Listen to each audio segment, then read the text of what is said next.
हा कायदा आहे, पॉश कमिटी आहे, पॉश कमिटीचे मेंबर्स आहेत, असं सगळं आहे, तरीसुद्धा काही काही कंपन्यांमध्ये सातत्यानं लैंगिक अत्याचाराच्या घटना घडत असतात. याचा अर्थ कुठेतरी काहीतरी चुकतंय की नाही. एखाद्या व्यक्तीला ऑफेन्सिव्ह भाषेत त्या व्यक्तीशी बोलणे इथपासनं ते नुसतं टक लावून बघणे इथपर्यंत कुठलीही गोष्ट ही लैंगिक शोषणाच्या व्याख्येखाली येऊ शकते. कारण प्रत्येकाला माहिती असतं, त्यांनी जर का लाईन क्रॉस केली असेल ना, तर त्याला माहिती असतं की इथे मी लाईन क्रॉस केली आहे. सर्वात जास्ती कल्चर इन्फ्लुअन्स त्या कंपनीचे लीडर्स करू शकतात. ज्या कंपनीमध्ये लीडरशिप ही स्ट्रॉंग आहे, नेतृत्व हे कणखर आहे, तिथे कल्चर हे जास्ती चांगलं असतं. समजा मी माझ्या बायकोसाठी, बहिणीसाठी किंवा एखाद्या मैत्रिणीसाठी कंपनी निवडताना, रेकमेंड करताना काय पॅरामीटर्स बघावेत की अरे ही कंपनी ना ही महिलांना योग्य वागवत असेल? कंपन्या जशी बॅकग्राऊंड व्हेरिफिकेशन करते ना कॅन्डिडेट्सचं, तसं कॅन्डिडेट्सनी सुद्धा कंपनीचं बॅकग्राऊंड व्हेरिफिकेशन करावं. कित्येक अशा मुली आहेत की ज्यांनी शोषण सहन केलंय पण त्यांनी तक्रारी केल्या नाही. असं म्हणताच येणार नाही की oh corporate is a highly sanitize place आणि तिकडे असं काही होतच नाही वगैरे, असं काही नाही.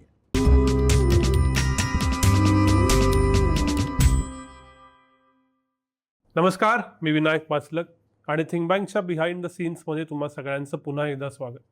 गेले काही दिवस महाराष्ट्रातल्या नाशिकमधली एक केस जोरदार चर्चेत आहे. ती म्हणजे एका मल्टीनॅशनल कंपनीत झालेला प्रकार. त्याच्यामध्ये लैंगिक शोषणाचा भाग आहे, त्याच्यामध्ये काही जण त्याचा उल्लेख कॉर्पोरेट जिहाद असा करतायत. त्यामुळे एकूणातच नॉलेज इकॉनॉमी, IT, तिथले वर्क कल्चर, तिथल्या पॉश गोष्टी आणि पॉश कायदा, त्याच्यामध्ये महिलांची सेफ्टी आणि या सगळ्याला असणारा धार्मिक अँगल, या सगळ्या गोष्टींची चर्चा सुरू आहे. वेगवेगळ्या कम्युनिटीजवर चालू आहे, एक्सवर चालू आहे, रेडिट सबरेडिटवर चालू आहे, फेसबुकवरती चालू आहे आणि कुजबुजत का होईना समाजाच्या एका मोठ्या वर्गात चालू आहे. त्यामुळं सध्याच्या कालावधीमध्ये हे सगळं नक्की काय घडतंय, त्याचा अर्थ कसा लावायचा, हे सगळं समजून घ्यायची गरज आहे. आजचा एपिसोड त्यासाठीच आहे. मी थिंक बँकवरती पहिल्यांदाच स्वागत करतो डॉक्टर अभय वळसंकर सरांचं. सर, स्वागत आहे थिंक बँकवर. नमस्कार. गेले 40 वर्ष सर कन्सल्टन्सी देत आहेत. स्ट्रॅटेजिक कन्सल्टन्सी आहे, लिडरशिपबद्दलची आहे, टॅलेंटबद्दलची आहे. त्यांचा PhDचा जो विषय आहे तो इन्क्लुजन आणि डायव्हर्सिटीवरचा आहे. म्हणजे ज्या पॉश कायद्याची विशाखा कमिटीची चर्चा आत्ता होती आहे, ती ज्यावेळी सुरू झाली त्याच्याही आधी सरांनी त्या विषयावर PhD केली आहे. त्या विषयाचीही ते कन्सल्टन्सी देत आलेले आहेत. गेल्या 40 वर्षात जगभरातल्या वेगवेगळ्या देशात प्रख्यात मल्टीनॅशनल कंपन्यांना सरांनी organisational behaviour, organisational culture, CXO mentorship अशा सर्व गोष्टी केलेल्या आहेत. त्यामुळे त्यांच्याकडून आज या सगळ्या घटनेचा अन्वयार्थ मला लावायचा आहे. सर, स्वागत आहे. आणि पहिला प्रश्न हाच आहे की नाशिकमध्ये जी घटना घडलेली आहे, तुमच्या एवढ्या वर्षाचा प्रोफेशनल एक्सपिरियन्समधून तुम्ही या घटनेकडे कसं बघता? मला असं वाटतं की म्हणजे मुळात नाशिकमध्ये जी घटना घडली आहे, त्या घटनेची जी माहिती आहे ती माध्यमांच्या मार्फत जेवढी माझ्यापर्यंत आली आहे तेवढीच माहिती माझ्याकडे आहे. बरोबर. त्याच्यापेक्षा जास्ती नाही आहे. त्याच्यामुळे त्याला धर्माचे कंगोरे आहेत का किंवा आणखीन काय कंगोरे आहेत का, मला संपूर्ण माहिती नाही आहे. पण एवढं नक्की मला कळतंय की तिथे काही सेक्शुअल हॅरॅसमेंटचे प्रकार घडलेले आहेत असं त्याच्यातनं, त्या सगळ्या ह्याच्यातनं नक्की दिसतं.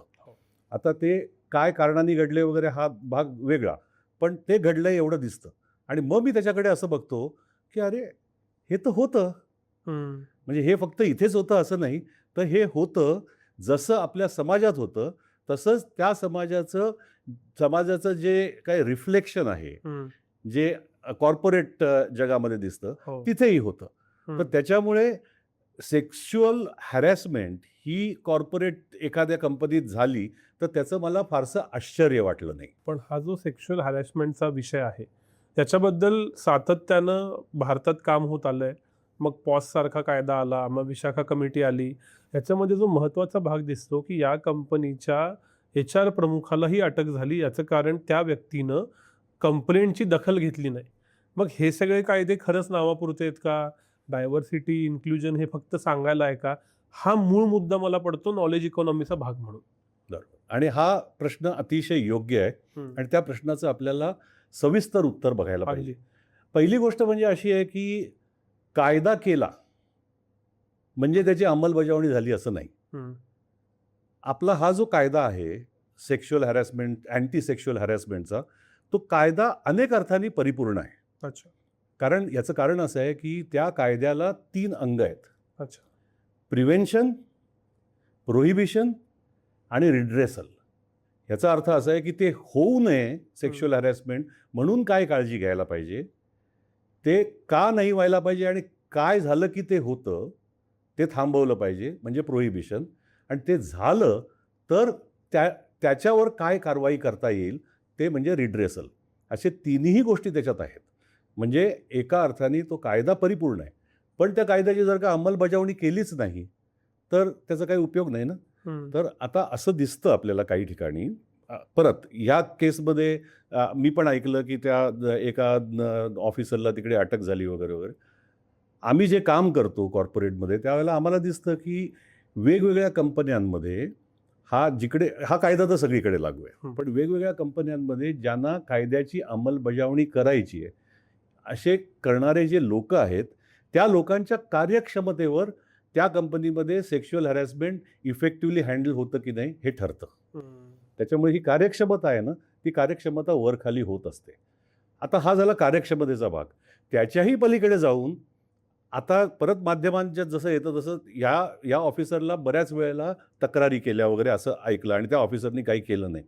असे पण प्रसंग होत असतात की कशाला कटकट, कारण एकदा तुझ्या तक्रारीची दखल घेतली म्हणजे मला चौकशी करणं आलं, मग बाकीच्या सगळ्या गोष्टी आल्या, त्याच्यापेक्षा तुमच्यात मिटवून का नाही टाकत.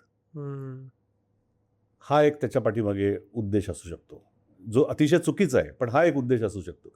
दुसरं म्हणजे तुझ्या तक्रारीची दखल घेतली म्हणजे आता ती तक्रार ऑफिशियल झाली म्हणजे आता ते सगळीकडे पसरणार, मग कशाला ते सगळं डोक्यावर घ्यायचं, त्याच्यापेक्षा अरे तू गप्प बसणं, असा पण त्याच्या पाठीमागे विचार असू शकतो. आणि हे सगळे विचार आहेत ना, हे सगळे विचार हे चुकीचे आहेत, कारण त्याच्यामुळे कदाचित एखादी तक्रार दाखल नाही पण होणार, पण त्याच्यामुळे लैंगिक शोषण थांबणार आहे का, तर नाही, उलट ते वाढणार आहे.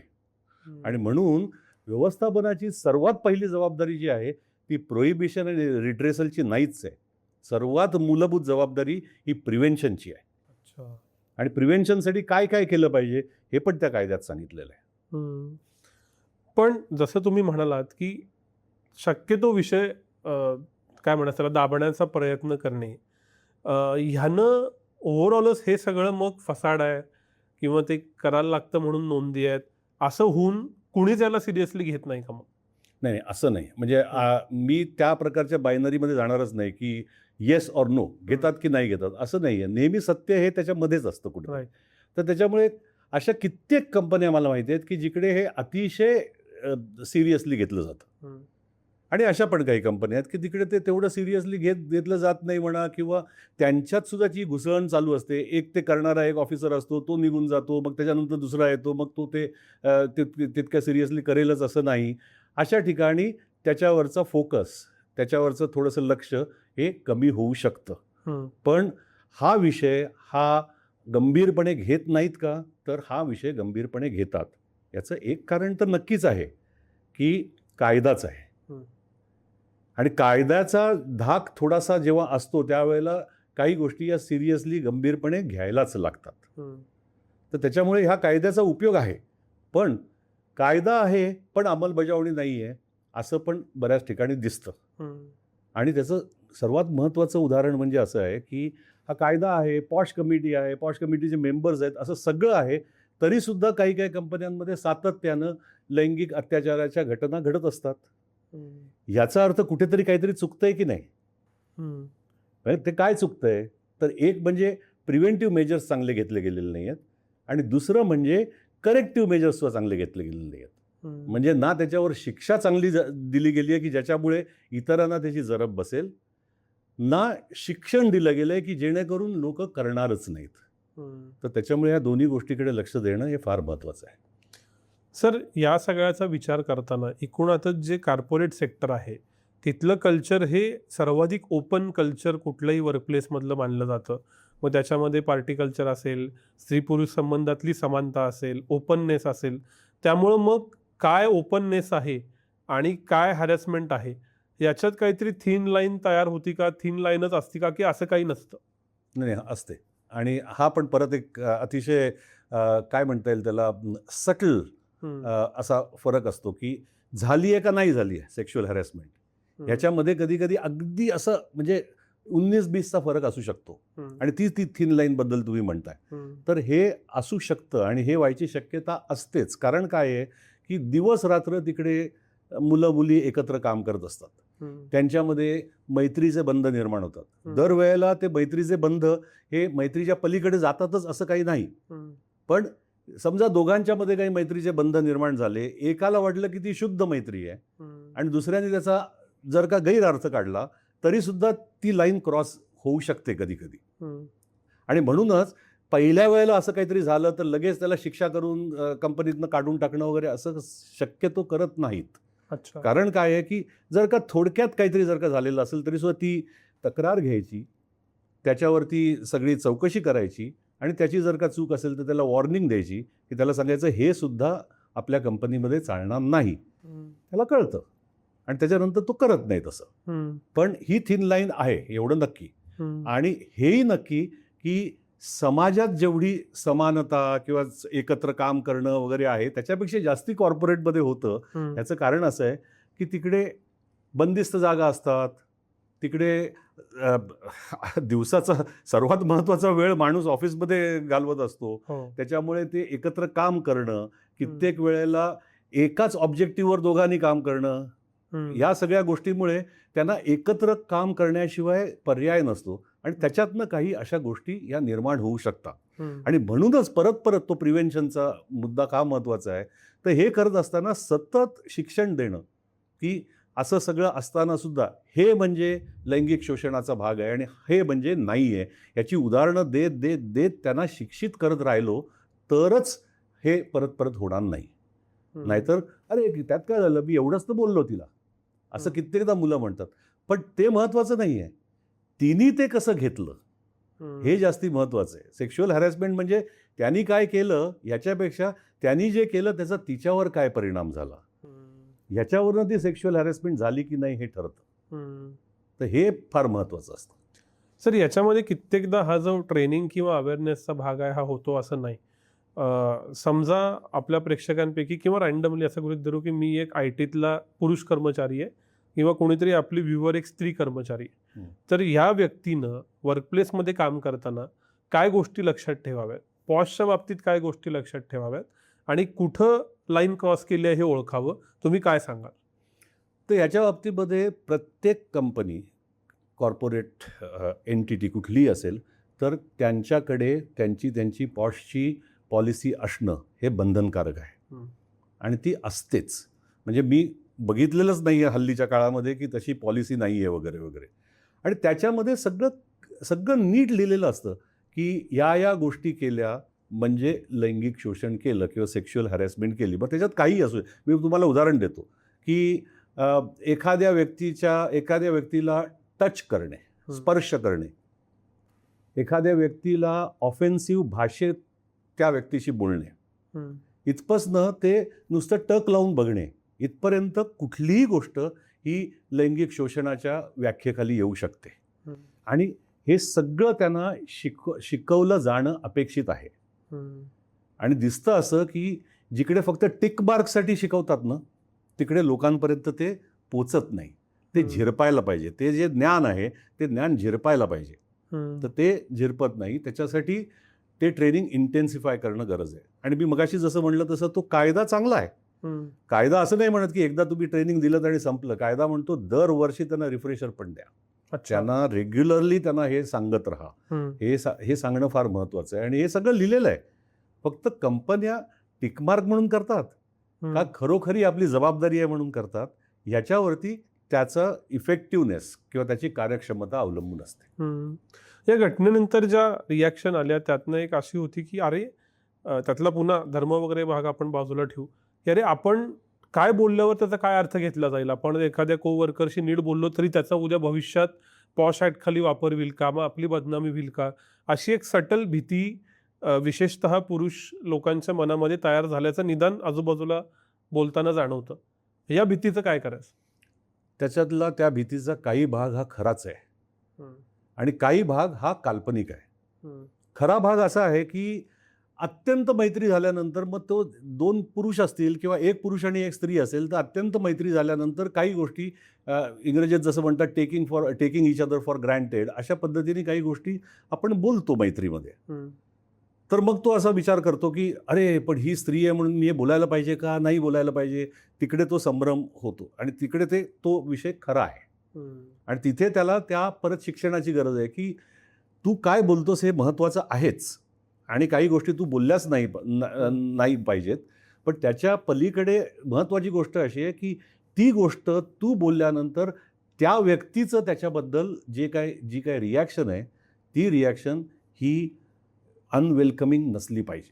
म्हणजे तुझं बिहेवियर हे त्या व्यक्तीला अनवेलकमिंग नसलं पाहिजे. ते जर का झालं तर मग ते चुकीचं आहे.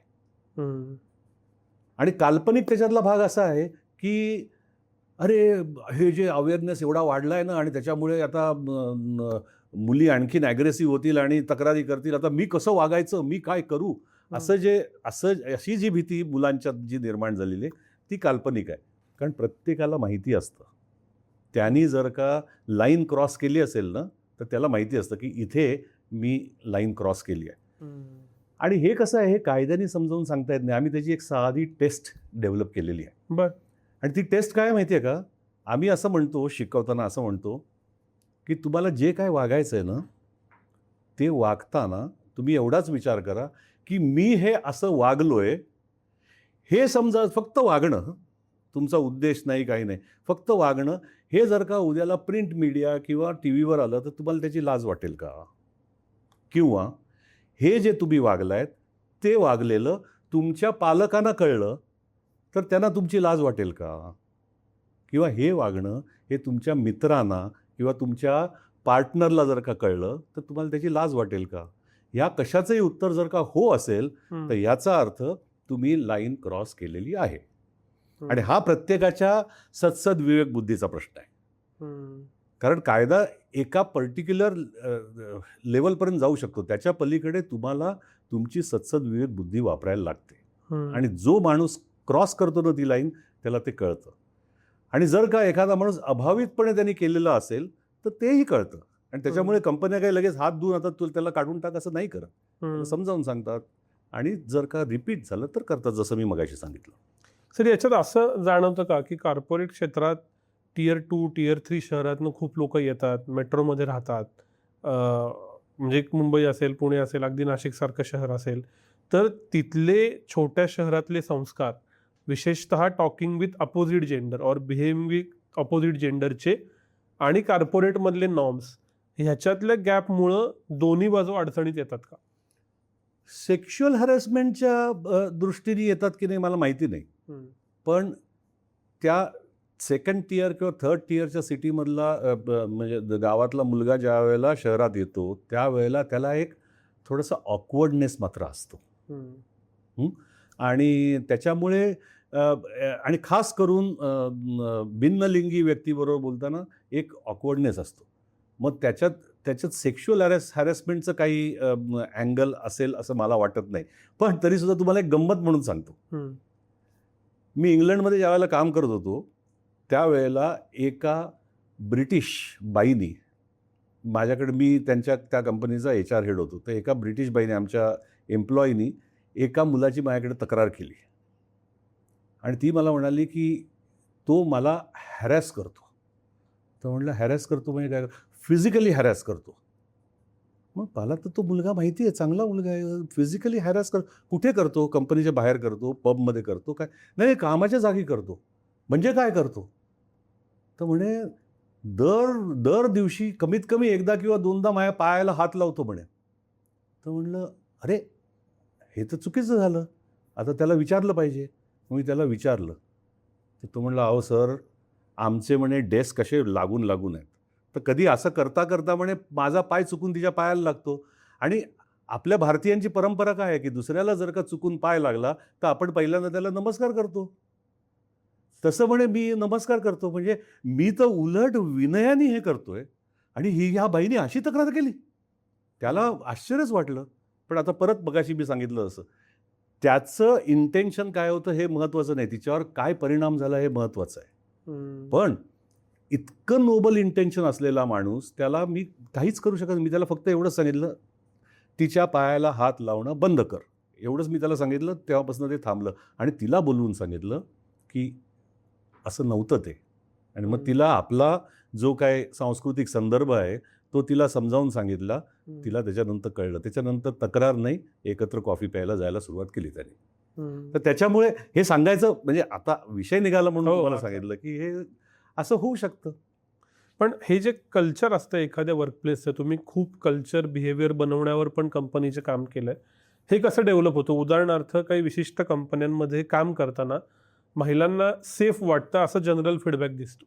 काही कंपन्यांमध्ये ते तसं सेफ वाटत नाही. जनरल IT चा जरी विचार केला, ही जी बिहेवियर आहे किंवा ही जी इमेज आहे, ही जे कल्चर आहे, हे नक्की कसं डेव्हलप होतं एखाद्या कंपनीत? वा, आता हा अतिशय कॉम्प्लेक्स असा प्रश्न आहे आणि हा म्हणजे 5 मिनिटाच्या चर्चेत खरं सोडवण्यासारखा नाही. पण मी तुम्हाला थोडक्यात सांगतो काय कल्चर म्हणजे काय. एखाद्या कंपनीचं आजचं कल्चर म्हणजे culture is nothing but collective behaviours of all the constituents of that organisation. Collective behaviours. आता एवढं म्हणून जर का सोडून दिलं तर मग काहीच पुढे करता येत नाही ना. ते कल्चर इन्फ्लुअन्स कोण करतं. मग आता मी जर का ही जी व्याख्या सांगितली त्याच्याप्रमाणे जर का बघितलं तर प्रत्येक त्याच्यातलं कॉन्स्टिट्युएंट ते इन्फ्लुअन्स करतो असा त्याचा लॉजिकली अर्थ होऊ शकतो. पण ते तितकं सोपं नाही आहे. सर्वात जास्ती कल्चर इन्फ्लुअन्स त्या कंपनीचे लीडर्स करू शकतात. आमच्या संपूर्ण ह्या सगळ्या कामात असं लक्षात आलं आहे की ज्या कंपनीमध्ये लीडरशिप ही स्ट्रॉंग आहे, नेतृत्व हे कणखर आहे, तिथे कल्चर हे जास्ती चांगलं असतं. जिथे नेतृत्वच कणाहीन आहे, कणखर नाही आहे, तिकडे एका प्रकारचं अराजक असतं आणि त्या अराजकात लोक त्यांना जे पाहिजे ते करू शकतात. तर त्याच्यामुळे कणखर नेतृत्वाने चांगलं उत्तम कल्चर बनतं. हे सर्वात महत्त्वाची गोष्ट आपण लक्षात ठेवली पाहिजे. आणि आता मल्टीनॅशनल्समध्ये काय होतं हे थोडक्यात एका सेकंदात तुम्हाला समजावून सांगतो. मल्टीनॅशनल्समध्ये का असं होतं, खूपदा तितकं कणखर नेतृत्व का तयार होत नाही. कारण मॅट्रिक्स ऑर्गनायझेशन्स आहेत. म्हणजे इथे एक जण बसलाय, त्याचा बॉस बसलाय तिकडे न्यूयॉर्कमध्ये किंवा लंडनमध्ये, आणि इथे इकडचा जो सिनियर माणूस आहे तो त्याचा बॉस नाहीच आहे. तो भारतीय त्या ऑर्गनायझेशनमधला सर्वात सिनियर माणूस असेल पण तो ह्याचा बॉस नाही आहे, त्याच्यामुळे हा त्याचा ऐकत नाही.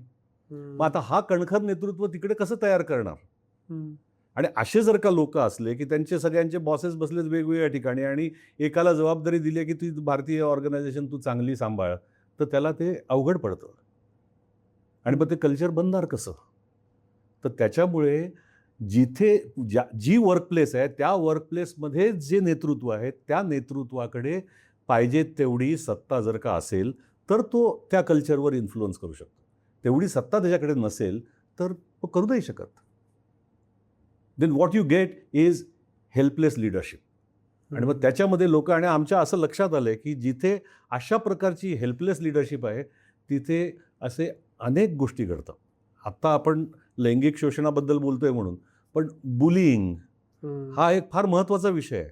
आणि वेगवेगळ्या प्रकारचं बुलिंग कॉर्पोरेटमध्ये होतं आणि त्याची कारणं अनेक आहेत. आणि ते सगळं जिथे नेतृत्व कणखर नाही तिथे होतं.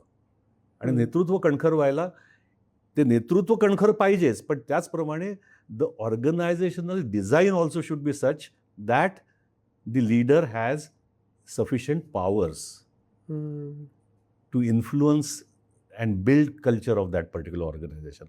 त्याच्यामुळे कित्येक भारतीय कंपन्यांमध्ये त्या लीडरकडे जास्ती पॉवर असते किंवा जास्ती सत्ता असते किंवा तो जास्ती बदल घडवून आणू शकतो. याचा अर्थ मल्टीनॅशनलमध्ये होत नाही असं नाही. मी जन्म मल्टीनॅशनल्समध्ये काढला आहे. शेवटी नेतृत्वाच्या हातामध्ये खूप जबाबदारी असते, पण त्याचबरोबर काही ऑर्गनायझेशनल गोष्टीसुद्धा महत्त्वाच्या असतात. डिझाईन जे मी म्हटलं मॅट्रिक्स ऑर्गनायझेशनचं त्याच्या बाबतीत. सर, प्रॅक्टिकल प्रश्न असा आहे की निदान या घटनेचा इम्पॅक्ट असेपर्यंत समाज माणसावर अशी चर्चा कायम होईल की नोकरी निवडताना, नोकरी बदलताना ह्या संस्थेत निदान मला सेक्शुअल हॅरेसमेंट होणार नाही, झाली तर त्याची दखल घेतली जाईल आणि मला योग्य तो न्याय मिळेल, अशा भावनेचा लोक विचार करतील. समजा मी माझ्या बायकोसाठी, बहिणीसाठी किंवा एखाद्या मैत्रिणीसाठी कंपनी निवडताना, रेकमेंड करताना, हे आम्ही बाहेरून बघत असतो, आम्हाला म्हणजे इनसाईड काही कळत नाही. काय पॅरामीटर्स बघावेत की अरे ही कंपनी ना ही महिलांना योग्य वागवत असेल, ही कंपनी ना ही नसेल वागवत, हे कसं तपासा? फार अवघड आहे तपासणं. पण आजच्या माध्यमांच्या युगामध्ये सगळ्या प्रकारची माध्यमं आपल्याला अवेलेबल आहेत आणि त्याच्यामुळे काही नाही तर कमीत कमी ग्लासडोर स्कोर्स तरी बघा. तिकडे जर का अशा काही गोष्टी घडत असतील तर ते ग्लासडोरवर येऊ शकतं. त्या कंपनीच्या काही एम्प्लॉईजशी बोला.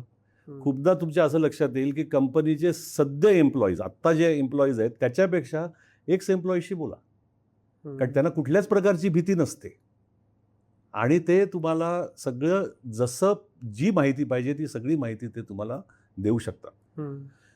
मी तर नेहमी म्हणतो की कंपन्या जशी बॅकग्राऊंड व्हेरिफिकेशन करते ना कॅन्डिडेट्सचं घ्यायच्या अगोदर, तसं कॅन्डिडेट्सनी सुद्धा कंपनीचं बॅकग्राऊंड व्हेरिफिकेशन करावं. आणि हे फक्त ह्याच बाबतीत आहे असं नाही, तर बाबा काय काय प्रकारचं तिकडे कल्चर आहे, तिकडे अशी अपेक्षा आहे का की रोज 16 तास काम केलं पाहिजे. मग ती अपेक्षा असेल आणि माझं जर का तयारी नसेल ते करायची, तर मी कशाला जाऊन तिकडे माझं करिअरचं म्हणजे चुकीचा निर्णय घ्यावा. अशा कितीतरी गोष्टी आहेत ज्या आपल्याला कंपनीमध्ये जायच्या अगोदर किंवा त्यांना हो म्हणण्याच्या अगोदर बॅकग्राऊंड व्हेरिफिकेशन आपण करू शकतो. ते आपण त्यावेळेला करत नाही, कारण त्यावेळेला आपण एवढंच बघतो की आत्ता मला ह्या कंपनीत त्रास होतोय आणि ते किती मला पे रेज देतात. या दोन गोष्टीवर ठरवू नका, कारण त्याच्यावर ठरवून तुम्ही गेलात, दुसऱ्या दिवशीपासून जर का तुम्हाला पाहिजे तिथे मिळालं नाही तर तुम्ही नवी नोकरी शोधायला लागा. मला ब्रॉडर लेवल का विना पण धर्म आणि जाती अँगलवर यायचं आहे. पण त्याच्या आधीचा एक मुद्दा असा की आजकाल या सगळ्या कॉर्पोरेटमध्ये सुद्धा वेगवेगळे अँगल निघाले, त्याच्यात रिलेशनशिप असतील, अफेअर्स असतील, मग एकमेकांचा फायनान्शियल गेन्स किंवा प्रमोशनसाठीचा वापर असेल आणि कित्येकदा मग विशिष्ट आउटपुट नाही मिळालं तर त्यातली एक पार्टी या सर्व गोष्टींना नॉन कन्सेंटवाल्या गोष्टी म्हणून डिक्लेअर करते आणि मग खूप लोकांना फेकही अडकवलं जातं, अशी चर्चा होती. मग असे सगळे परम्युटेशन्स, कॉम्बिनेशन्स असताना कसा विचार करायचा या घटना? नाही, अगदी योग्य प्रश्न याच्यासाठी आहे की आम्ही ज्या प्रकारचं काम करतो त्याच्यात फेक कंप्लेंट्स आणि फेक केसेस फाईल केलेले सुद्धा उदाहरणं आहेत. आणि त्याच्यामुळे जरी आपल्याकडचा कायदा हा स्त्रियांना संरक्षण देण्यासाठी बनवलेला असला तरीसुद्धा स्त्रियांनी त्याचे गैरफायदे घेतल्याची उदाहरणं आहेत. आणि त्याच्यामुळे कधीही जर का तुमच्याकडे तक्रार आली तर ती तक्रार ही निष्पक्षपणे त्याच्यावर चौकशी झाली पाहिजे. त्याच्यावर लगेच कुठलीही ॲक्शन, प्युनिटिव्ह ॲक्शन कुठल्याही प्रकारची घ्यायला नको, कारण ही शक्यता त्याच्यात असते. आणि आपण असं लक्षात घेतलं पाहिजे की समजा एखादी जरी अशी चुकीची तक्रार एखाद्या मुलीने केली असेल एखाद्या मुलाच्या विरुद्ध आणि ती चुकीची असेल, त्याच्यात तो जर का दोषी नसेल तर त्याच्या आयुष्याचं काय झालं आहे ते बघा बरं. तर त्याच्यामुळे निष्पक्षपणे ती तक्रार करणं हे फार महत्त्वाचं आहे. आणि अशा गोष्टी होतात का? तर होतात. कायम होतात का? परत आमच्या माहितीप्रमाणे आम्ही जे बघतो त्याच्याप्रमाणे नाही. आम्ही बघतो त्याच्याप्रमाणे खरं म्हटलं तर परिस्थिती उलटी आहे. ती म्हणजे अशी की कित्येक अशा मुली आहेत की ज्यांनी शोषण सहन केलं आहे पण त्यांनी तक्रारी केल्या नाही आहेत. हाच नंबर खरं तर जास्ती आहे खोट्या तक्रारी करणाऱ्या मुलींपेक्षा. बरोबर. पण तरीसुद्धा खोट्या तक्रारी होतात का? तर याचं उत्तर आहे हो. पण तो जो दुसरा प्रश्न आहे की जिकडे मुलींनी सहन केलं आहे पण त्यांनी तक्रारी केल्या नाहीत, त्याच्यासाठी तुम्हाला संपूर्णपणे एखादी जी ऑर्गनायझेशन आहे त्या ऑर्गनायझेशनमधलं भीतीचं काही जे काय सावट असेल ते दूर केलं पाहिजे. तरच एखाद्या व्यक्तीवर जर का अन्याय झाला असेल तर त्याची तक्रार करू शकतील. आणि ती जबाबदारी ही कंपनीच्या व्यवस्थापनाची आहे. आता मी इथल्या दुसऱ्या भागाकडे येतो. मला एक ब्रॉडर प्रश्न तुम्हाला असा विचारायचा आहे की 1 वर्ष मी कॉर्पोरेटमध्ये नोकरी केली, त्यावेळेचा माझा अनुभव असा होता की विशिष्ट आर्थिक स्तर गाठल्यानंतर विशिष्ट कल्चर त्या कंपनीचा असल्यानंतर तिथं वावरताना जात आणि धर्म याचा इन्फ्लुएन्स कमी राहतो. कदाचित वेस्टर्न ॲस्पिरेशन कॉमन असतं, कदाचित बिहेवियरचा मॉडर्निटी कॉमन असती, तर आजकालच्या कॉर्पोरेट जगात MNCsमध्ये काम करताना धर्म आणि जात यांचा इन्फ्लुएन्स किती राहतो असं तुम्हाला वाटतं? माझ्या मते राहतो. माझ्या मते राहतो याचं कारण असं आहे की प्रत्येक माणूस हा त्याचे काही बायसेस घेऊन जगत असतो आणि ते बायसेस जे असतात की नाही, ते बायसेस बाहेरच्या जगातनं कॉर्पोरेटमध्ये सुद्धा तो माणूस घेऊन जातच असतो. त्याच्यामुळे मला काही धार्मिक बायसेस असू शकतात, मला काही जातीच्या संदर्भात बायसेस असू शकतात, माझे काही प्रादेशिक बायसेस असू शकतात, माझे काही लिंग्विस्टिक बायसेस असू शकतात. आणि होतं असं की मी जे काही निर्णय घेतो माझ्या कॉर्पोरेट आयुष्यात किंवा मी जे काय वागतो, त्या वागण्याच्या पाठीमागे ज्या काय असंख्य प्रेरणा असतात, त्याच्यातली एक प्रेरणा म्हणता येणार नाही, पण ते वागण्याच्या पाठीमागे एक एक गोष्ट बायस ही पण असू शकते. आता उदाहरणार्थ मला क्ष ठिकाणचे लोक जे येतात ना, ते क्ष ठिकाणून येणारे लोक हे मला ना थोडेसे बनेल वाटतात. असा जर का माझा बायस असेल आणि जर का मी त्या कंपनीचा रिक्रुटमेंट हेड असेल, तर मी त्यांना पहिल्यांदा आतमध्ये यायलाच देणार नाही. आणि असं नाही आहे की आपल्याला कुणाला माहिती नाही आहे की असे बायसेस आहेत म्हणून. सगळ्यांना माहिती आहे असे बायसेस असतात की इकडचे लोक असे असतात, तिकडचे लोक तसे असतात, या जातीचे लोक असे असतात. हे जे स्टिरियोटाईप्स आहेत की नाही, या धर्माचे लोक असे, हे स्टिरियोटाईप्स आपल्या ज्या माणसाच्या डोक्यात असतात त्याच्याप्रमाणे तो त्याची वागणूक आणि त्याच्याप्रमाणे तो त्याचे निर्णय घेतो. म्हणून जर का आपल्या समाजात हे बायसेस आहेत, तर डोळे मिटून आपल्या कॉर्पोरेटमध्ये हे बायसेस आहेत हे समजावून हे मान्यच करायला लागेल. असं म्हणताच येणार नाही की oh corporate is a highly sanitize place आणि तिकडे असं काही होतच नाही वगैरे, असं काही नाही आहे. पण ते त्या माणसाचा तो बायस आहे, तो घेऊन आतमध्ये जातो. आता कॉर्पोरेट स्ट्रक्चरमध्ये एक गोष्ट असते मात्र, ती म्हणजे तुम्हाला जास्ती समानता ही बघायला मिळते. कारण काय आहे की शेवटी तिकडे निकष जो असतो की नाही शेवटी, कारण ती नाही म्हटलं तरी ती बिझनेस ऑर्गनायझेशन आहे, त्याच्यामुळे निकष हा कार्यक्षमतेचा असतो. समजा अजातीचा मुलगा हा एका लेवलचा कार्यक्षम आहे आणि ब जातीचा मुलगा हा दुसऱ्या लेवलचा कार्यक्षम आहे, तर ज्याची कार्यक्षमता जास्ती त्याला झुकतं मिळणार. पण जर का दोघंही एकाच कार्यक्षमतेचे असले तर जात किंवा धर्म किंवा या बाबतीतला बायस असलेला माणूस म्हणेल नाही हा चांगला जास्ती, असं होऊ शकतं. तर त्याचं उत्तर थोडक्यात असं आहे की हो ते असतं, पण त्याला असं काही संस्थात्मक स्वरूप नाही. यातल्या बऱ्याचशा MNCs या आउटसाईड ऑफ इंडिया स्थापन झालेल्या आहेत, तिथे इव्हॉल्व्ह झालेल्या, मग त्या युरोपमध्ये असतील, मग त्या अमेरिकेत असतील, आणि जागतिक पातळीवरती एक ख्रिश्चन विरुद्ध इस्लाम असा संघर्ष दिसतो. तरी हे जे काही कंपन्या भारतात येतात त्यावेळेला ह्या कंपन्यांची जी त्या धर्मांविषयीची धोरणं आहेत, मग ख्रिश्चन असेल किंवा इस्लाम असेल, ते घेऊन ते येतात का आणि त्याचा कसा परिणाम होतो? माझ्या अनुभवाप्रमाणे नाही. पण माझ्या अनुभवात ते नाही आहे म्हणून ते नाहीच आहे असं मी छातीटोकपणे सांगणार नाही. आता उदाहरणार्थ आपल्याकडे समजा जर का काही इस्रायली कंपन्या असल्या आहेतच आणि आपल्याकडे, तर त्यांची धारणा ही इस्रायलच्या ह्याच्याप्रमाणे राजकीय धारणेप्रमाणे असणार का नसणार, तर मला असं वाटतं बहुतेक असेल. पण त्याच्या पलीकडे मला सांगता येत नाही, कारण मला त्याचा अनुभव नाही आहे. पण असू शकतं का? शक्यता आहे. सो ह्यालाच जोडून ज्यावेळी तुम्ही परदेशात काम केलं तर तिथले ज्या वर्क प्लेसेस आहेत तिथं जात धर्म स्त्री पुरुष समानता याची काय परिस्थिती आहे आणि ती भारतापेक्षा कम्पॅरेटिव्हली बरी आहे नाही आहे, काय आहे? आम्हाला क्युरियोसिटी आहे म्हणून समजून घ्यायचं.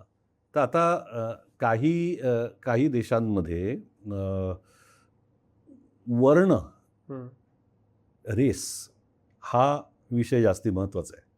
जसा भारतामध्ये जात आहे, पण तो भारतामध्ये जात हा विषय महत्त्वाचा असला तरी सुद्धा तो एका ठराविक कुजबुजीशिवाय त्याच्यापेक्षा जास्ती असा बोलला सुद्धा जात नाही. पण तिथे जास्ती तो बोल्डली बोलला जातो. ओके, परदेशामध्ये. तर तो एक विषय आहे आणि तो असतो आणि लोकांच्या मनात असतो. दुसरी गोष्ट म्हणजे अशी आहे की स्त्री पुरुष समानतेच्या बाबतीतल्या ज्या काही कल्पना आहेत त्या थोड्याशा आणखीन वेगळ्या आहेत तिकडे, असं आपण म्हणू शकतो.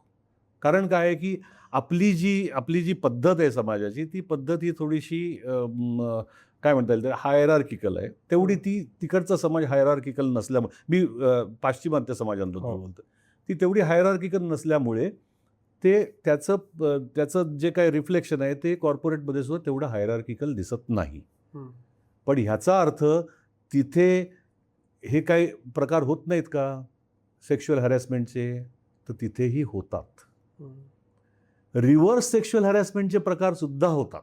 रिव्हर्स सेक्शुअल हॅरॅसमेंट म्हणजे थोडक्यात म्हणजे बाईने पुरुषाची सेक्शुअल हॅरॅसमेंट करणं, हे सुद्धा प्रकार होतात. आणि आपल्याकडे अनफॉर्च्युनेटली कायद्यामध्ये फक्त एकानीच दुसऱ्याचं म्हणजे पुरुषांनीच स्त्रियांचं करायचं एवढंच लिहिलेलं आहे. पण जगभरात अशीही उदाहरणं आणि भारतातही आहेत की जिकडे स्त्रीने सुद्धा पुरुषाचं लैंगिक शोषण केलेलं आहे. त्या बाबतीत आपला कायदा त्या बाबतीत परिपूर्ण नाही आहे. पण ती उदाहरणं सुद्धा परदेशात खूप दिसतात. म्हणजे जास्ती नाही दिसत जेवढी पुरुषांनी बायकांचं केलंय शोषणाची, पण तरी सुद्धा ती उदाहरणं तिथे दिसतात. गेल्या 8 दिवसात कुजबुजीच्या पुढे जाऊन या चर्चा विशेषतः एक्स आणि रेडिटवर होत आहेत. ते म्हणजे वेगवेगळ्या कंपन्यांची वेगवेगळ्या धर्मांबाबतीत असणारी धोरणं. मग एखाद्या कंपनीच्या धोरणांमध्ये प्रेयर रूम आहे का नाही, एखाद्या कंपनीच्या धोरणांमध्ये हिजाब घालून यावं का नाही, याच्यावरून आत्ता चर्चा होत आहेत. आणि ह्याच्यावरून त्या कंपनीचं कल्चर तपासलं जातं आहे. तर इतक्या कंपन्यांना बघितल्यानंतर तुम्ही या मुद्द्याकडे कसं बघता? इतक्या कंपन्यांकडे बघितल्यावर मला असं वाटतं की कंपनीची काहीतरी एक पोझिशन या सगळ्यावर पाहिजेच. मग ती काय जे पण काय असेल, पण एक पोझिशन पाहिजे. उदाहरणार्थ ड्रेस कोडवर काहीतरी पोझिशन पाहिजे. मी असं नाही म्हणू शकत की माझी काही कंपनीची काही पोझिशनच नाही आहे. आता उदाहरणार्थ आत्ता आपण जे घातलं आहे ते ॲक्सेप्टेबल आहे का नाही आहे, ही त्या कंपनीची काहीतरी त्याच्यावरती काहीतरी त्याचा नियम पाहिजे. तसंच मी बुरखा घ्यायचा का नाही घ्यायचा याच्यावर काहीतरी पोझिशन पाहिजे त्यांची. आता मी का म्हणतो पोझिशन पाहिजे की त्याच्यामुळे पारदर्शकता येईल. आणि मग समजा असं गृहीत धरा की एखादी कंपनी म्हणते की आमच्याकडे कुठल्याही प्रकारचं कपडे घालायला परवानगी आहे, बुरखा घालायला परवानगी आहे. तर मग मी नवीन एम्प्लॉई आहे, अजून जॉईन केलेलं नाही, आणि मला जर का वाटत असेल की ते अनिष्ट आहे, तर मी म्हणेन की अशा कंपनीत मला काम नाही करायचं, म्हणू शकतो मी. म्हणजे हे मी उदाहरण याच्यासाठी दिलं की पारदर्शकतेच्या दृष्टीने काही जे नॉर्म्स आहेत, मग ते तुमच्या ह्याच्या बाबतीत अटायरच्या बाबतीत असतील, वागणुकीच्या बाबतीत असतील, जितक्या बाबतीमध्ये तुम्हाला पारदर्शक नॉर्म्स करता येतील, नियम करता येतील, तेवढे करायला पाहिजेत, असं माझं म्हणणं आहे. आणि कंपनीला ठरवलं पाहिजे की मला काय प्रकारे ह्या जगामध्ये ओळख माझी ठेवायची आहे, माझी आयडेंटिटी, माझी अस्मिता काय ठेवायची आहे, हे त्या कंपनीने ठरवायचं आहे आणि त्याच्याप्रमाणे तिने वागायचं. या सगळ्यात असं होतं का की संस्था इतक्या मोठ्या होत जातात की त्यातला ह्युमन टच हरवून जातो आणि मग वेस्टेड इंटरेस्ट असणारी लोक त्या वेस्टेड इंटरेस्टसाठी या सगळ्या लूपहोल्सचा वापर करतात? होतं. म्हणजे ते कसं होतं की एखादी कंपनी ज्यावेळेला छोटी असते त्यावेळेला त्याचं कल्चर जे असतं ना, ते जास्ती युनिफाईड कल्चर असतं, जास्ती एकजीव पण असतं कल्चर. जशी कंपनी मोठी होत जाते तसं थोडंसं कल्चर विस्विषित होत जातं. पण ते विस्विषित होतं म्हणजे काय होतं, तर प्रत्यक्ष त्याची परत बेटं तयार होतात वेगवेगळी. म्हणजे आता एक मोठी कंपनी आहे, समजा त्याच्या 4 ब्रँचेस आहेत भारतामध्ये, तर त्याच्यातली मुंबई आहे, दिल्ली आहे, चेन्नई आहे, बेंगलोर आहे, असं धरा, आणि सुरुवात झाली आहे त्याची मुंबईला.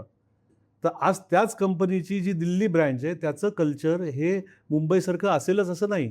ते एक दिल्ली नावाचं एक बेट तयार झालं, तिकडे एका प्रकारचं कल्चर तयार झालं, कारण तिकडे ज्या पद्धतीने त्या ब्रँडची जी काय वाढ झाली, ज्या प्रकारचं नेतृत्व त्यांना मिळालं, ज्या प्रकारचे लोक त्यांना मिळाले, त्याच्याप्रमाणे ते झालं. काही गोष्टींसाठी ते सेंट्रल कल्चरशी बांधील असतील. आता उदाहरणार्थ कंपनीची मूल्य जी लिहून ठेवलेली असतात त्याशी ते बांधील असतील, पण म्हणून सगळ्या त्यांच्या वागणुकी या त्यांच्याशी आधारितच असतील असं सांगता येत नाही.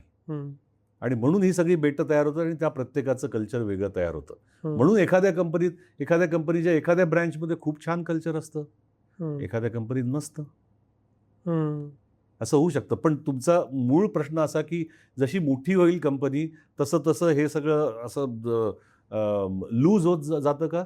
एका दृष्टीने ते लूज होत जातं आणि एका दृष्टीने लूज होता होता काही ठिकाणी लोकल परिस्थितीप्रमाणे ते तिथे तिथे असं घट्ट होत जातं आणि it becomes a local culture of that organisation. धर्माविषयी आपण बोलतोय म्हणून याआधी धर्म प्रसारासाठी लोअर क्लास, लोअर स्ट्राटा, आर्थिक मदत अशा लोकांना टार्गेट केलं जायचं, अशा लोकांचा वापर केला जायचा.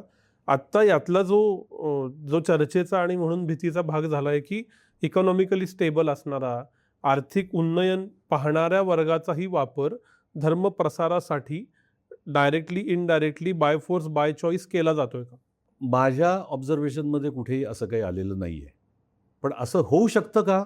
तर परत त्याचं उत्तर आहे की होऊ शकतं. की मला जर का एखादी गोष्ट ऑर्गनाइज्ड वेनी करायची असेल तर ती मी कुठेही करू शकतो. ती मी कॉर्पोरेटमध्येही करू शकतो, ती माझ्या सोसायटीतही करू शकतो किंवा माझ्या उपनगरातही करू शकतो. तर त्याच्यामुळे ते होऊ शकतं. पण कॉर्पोरेटमध्ये सर्वात जास्ती ते होणं अवघड आहे. याचं कारण असं आहे की तुम्हाला नेमून दिलेलं काम, तुम्हाला तुम्ही जी काही डिलिव्हरी द्यायची आहे तुमच्या कामाची ते सगळं करून त्याच्या पलीकडे तुम्हाला ते करायचं आहे. त्याच्यामुळे ते आणि जागा जास्ती बंदिस्त आहे, त्याच्यामुळे पटकन निदर्शनास येऊ शकतं. पण तरीसुद्धा जे काय आता माध्यमात जे चाललंय त्याच्याप्रमाणे ते सगळं होऊन सुद्धा झालेलं आहे असं दिसतंय. त्याच्यामुळे आपल्याला असं म्हटलं पाहिजे की असं होऊ शकतं बाबा. शेवटच्या प्रश्नाआधीचा पेनल्टिमेट प्रश्न असा की ह्या सगळ्यामुळं ओव्हरऑलच सगळीकडेच घेट्टॉयझेशन होतंय का? उदाहरणार्थ की हे सगळं घडू शकतं म्हणून एखाद्या कंपनीत फिमेल एम्प्लॉई घेणं टाळलं जातं, मग फक्त डायव्हर्सिटी आणि इन्क्ल्युजनचा भाग हवा म्हणून काही फिमेल एम्प्लॉई घेतल्या जातात, बट जनरली अवॉइडेड. किंवा एखाद्या कंपनीमध्ये मग ते कुठल्याही धर्माचे असू दे, विशिष्ट धर्माची लोकं घेतली जातात आणि दुसऱ्या धर्माला टाळलं जातं. असं घडत चाललंय का आणि ह्या घटनेनंतर हे वाढेल का? या घटनेनंतर वाढेल की नाही मला माहिती नाही. पण तुम्ही अगोदरची जी 2 उदाहरणं दिलीत ते दोन्हीही शक्यता आहे. त्याचं कारण असं आहे की ते करणारे जे लोक आहेत की नाही ते लोक हे इंडिव्हिज्युअल्स आहेत, त्या व्यक्ती आहेत आणि त्या व्यक्तीचं जे काय विश्वास असेल किंवा जो काही बायस असेल त्याच्याप्रमाणेच तो वागणार. जसं मी मगाशी सांगितलं की मला जर का वाटलं की क्ष धर्माचेच फक्त लोक चांगले असतात तर मी य धर्माच्या लोकांचे बायोडेटा आले तर बाजूला काढून टाकून देणार. किंवा मला जर का असं वाटलं की बायकांना नोकरीवर घेणं म्हणजे कटकट आहे बाबा, त्यांची ना बदली करता येत ना, त्या मॅटर्निटी लिव्हवर गेल्या की मला 1-1 वर्ष ती जागा भरायला मिळत नाही, मग काय करणार मी, अशा सगळ्या माझ्या जर का धारणा असल्या तर मी म्हणेन नकोच ते मला. तर त्याच्यामुळे हे निर्णय घेणारे आणि या निर्णयांची अंमलबजावणी करणारे जे लोक आहेत त्यांच्यावर हे सगळं अवलंबून आहे. कंपनीची पॉलिसी, कुठल्याही कंपनीची पॉलिसी ही अशी नसते की याच धर्माचे लोक घ्या आणि या घेऊ नका किंवा याच याचे म्हणजे स्त्रियाच घ्या किंवा पुरुषच घ्या असं नसतं. शेवटचा प्रश्न, या घटनेचे 3 अँगल आहेत की ज्यानं लोकांचे डोळे विस्फारलेले आहेत. एक, कॉर्पोरेटमध्ये असं घडतं, कारण जितकं आपण सांगतोय सेक्शुअल हॅरॅसमेंट घडती इतकं ते मोठ्या वर्गाला माहीत असतंच असं नाही, त्यामुळे कॉर्पोरेटमध्ये घडलं. दुसरं, सेक्शुअल हॅरॅसमेंट ती पण पुन्हा मॉडर्न पॉश ठिकाणी. आणि तिसरं यातला धर्माचा अँगल. एक सामान्य नागरिक म्हणून ज्याचा या सगळ्याशी पेपरच्या बातम्यांच्या पलीकडं, टी व्हीच्या बातम्यांच्या पलीकडं फार संबंध येत नाही, त्यांना अशा घटनांकडं कसं बघावं आणि यातला MNCचा अँगल, स्त्रीच्या सुरक्षेचा अँगल आणि धर्माचा अँगल ह्यांना कसं ट्रीट करा? सामान्य माणसांनी खरं म्हटलं तर असंच बघावं की समजा त्याला स्वतःला नोकरी करायची आहे, तर मी जसं मगाशी म्हणलं तसं कुठल्या प्रकारची कंपनी आहे ती आणि जिकडे त्याला पाहिजे तसं वातावरण मिळणार आहे का कार्यक्षम व्यक्तींसाठी, तरच मी तिकडे जाईन. आणि समजा जर का त्याला त्याच्या मुलांना पाठवायचं असेल तर त्यांनी मुलांना तेच सांगावं की पहिल्यांदा ह्या गोष्टी कंपनीच्या बघ, आणि ते जर का तुला पटणार असेल तर त्याच्याप्रमाणे तू जा. ह्याच्यापेक्षा जास्ती तुम्ही काय प्रिकॉशन घेणार? काही घेऊ शकत नाही. पब्लिक साधा त्याच्यातला मार्ग म्हणजे पब्लिक डोमेनमध्ये असलेली सगळी माहिती गोळा करा आणि विचार करा की त्या कंपनीमध्ये तुम्हाला काम करायचं की नाही करायचं. राईट. सर, खूप खूप आभार. या कॉम्प्लेक्स विषयाच्या सर्व बाजू समजून घेता आल्या. पुन्हा वेगळ्या विषयावर बोलायला आवडेल, पण आधी इथंच थांबूया. धन्यवाद.